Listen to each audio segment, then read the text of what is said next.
ఇప్పుడే exit polls ఫలితాలు మనం టీవీలో చూస్తున్నాం, ఫోన్లో చూస్తున్నాం. యావత్ భారతదేశంలో అంతా కూడా బీజేపీ 300+ ఏదైతే నరేంద్ర మోడీ గారు మొదటి నుంచి చెప్తున్నారో అదే హవాలో నడుస్తుందని చెప్పేసి ఆశిస్తున్నాం.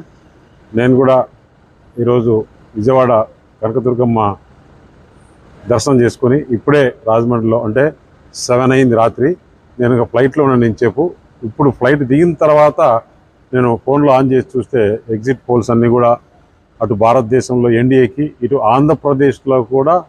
ఆంధ్రప్రదేశ్లో ఎన్డీఏ బ్రహ్మాండమైన మెజార్టీతో గెలిచి రేపు ప్రభుత్వం ఏర్పాటు చేస్తుంది. అలాగే భారతదేశంలో కూడా నరేంద్ర మోడీ గారు ఏదైతే ఎన్డీఏ కూటమి ఉందో ముందు అనుకున్న ప్రకారం భారతీయ జనతా పార్టీకి 300+, అలాగే ఎన్డీఏకి కూడా మంచి మెజార్టీ గెలవబోతుంది. మంచి రోజులు వస్తాయని చెప్పేసి ఈ ఏదైతే ప్రజలు అందరూ కూడా ఆంధ్రప్రదేశ్లో మార్పు కావాలని కోరుకున్నారో ఆ మార్పు జరిగి తీరుతుందని చెప్పేసి ఈరోజు ఎగ్జిట్ పోల్స్, ఇది ఎగ్జిట్ కాదు, నేను చెప్తున్నా ఎగ్జాక్ట్గా కూటమి గెలుస్తుంది మనం. ఎందుకంటే ప్రభుత్వం అయితే ఏర్పాటు చేస్తుంది. ఈ ప్రభుత్వం 5 సంవత్సరాలు ప్రజలు విసిగి వేగిపోయారు, చాలా బాధల్లో ఉన్నారు. ఆంధ్రప్రదేశ్ని కాపాడుకోవాలి.